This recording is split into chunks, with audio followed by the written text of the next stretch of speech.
Hello, Cancer, Sun, Moon, Rising, and Venus signs. Kamusta kayo? Sana po nasa mabuti kayong kalagayan. Welcome back po sa Star Tarot. Kung bago kayo dito, welcome din kayo. Thank you sa inyong support. I truly appreciate it. God bless you all. Cancer, pauna mensahe po ninyo ay to be fair. Ayan. So, to be fair na to. So, maaaring meron decision making dito na gagawin si Cancer, and you are going to make sure na in all fairness ang gagawin ninyo dito, no? Na yung decision ninyo is not biased. Yung decision ninyo is for the good of everyone involved, no? So, yun ang napipick up ko dyan.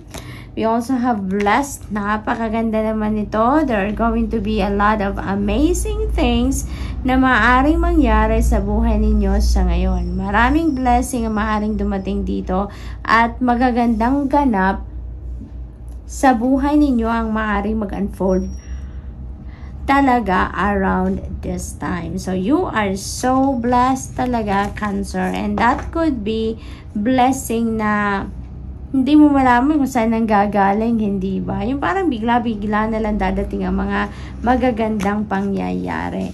We have time to go. Ayan, time to go. There is something dito na you are going to put an end to it. Meron ditong bagay, sitwasyon, or siguro mga relationship din, ano, natutuldukan nyo na. Sa ngayon, Cancer, you are going to decide to leave that behind you, whatever that is. Unang-una dahil siguro it's not serving your highest good anymore. Hindi na yan nakakabuti para sa inyo. It doesn't have a good effect on you anymore. Kaya naman maaari talagang tatalikuran nyo na ang kung ano man ang bagay na yan sa ngayon.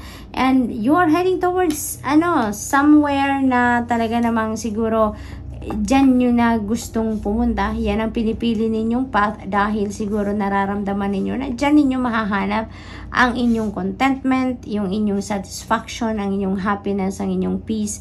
Maaaring ganon ang pupuntahan ninyo dyan, Cancer. So, that's really beautiful. So, what else? We have miracles. Napakaganda na mga energies ninyo sa ngayon. Cancer, meron tayong blessings na parating. There are miracles that are about to unfold.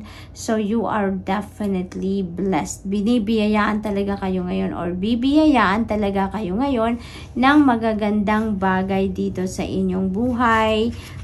Cancer, there are going to be miraculous events that are going to unfold dito. At saka maaari yung mga miracles na yan, answered prayers na yan, Cancer. Maaring yan ang mga kasagutan sa inyong mga dasal.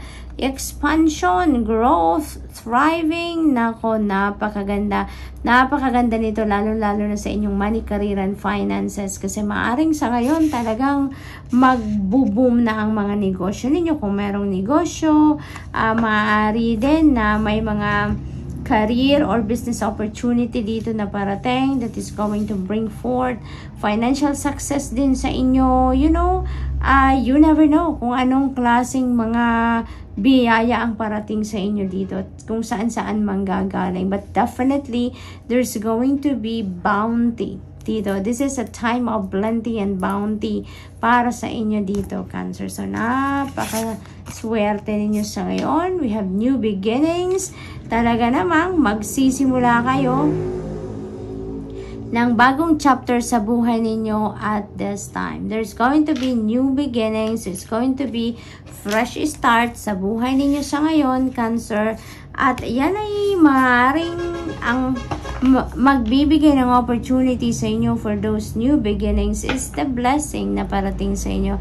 Yung mga miracles na parating sa inyo dito. So, this could be a new beginning in any area of life. Maaaring bagong relationship yan, bagong level ng inyong commitment, maaaring bagong pag-aaral, bagong negosyo, bagong pagkakakitaan, trabaho, career. It could be anything, depende sa inyong sitwasyon. Kayo lang ang tanging nakakaalam, no? Kung ano ang sisimulan ninyong bago. So, we have 10 of Pentacles energy. So, this is about wealth. This is also about stability. This is also about security ng inyong pamilya, ng inyong pangkaperahang aspeto for for the long term. Hindi lang ito stability and security financially na for few weeks or for few months, but this is for the long term. So, most likely, yan ang pinagtatrabaho ninyo all along. Maaring nag-iipon at nag-iipon talaga kayo, or even siguro yung trabaho ninyo is secured na talaga kayo dyan financially. So, that is really beautiful. We have 9 of Pentacles energy. Napakaganda kasi pera ito. This is financial success. Maaring ito na yung hinihintay ninyong matagal na. Maaring maaring bunga na ito ng inyong pagsisikap. This is the fruit of your labor.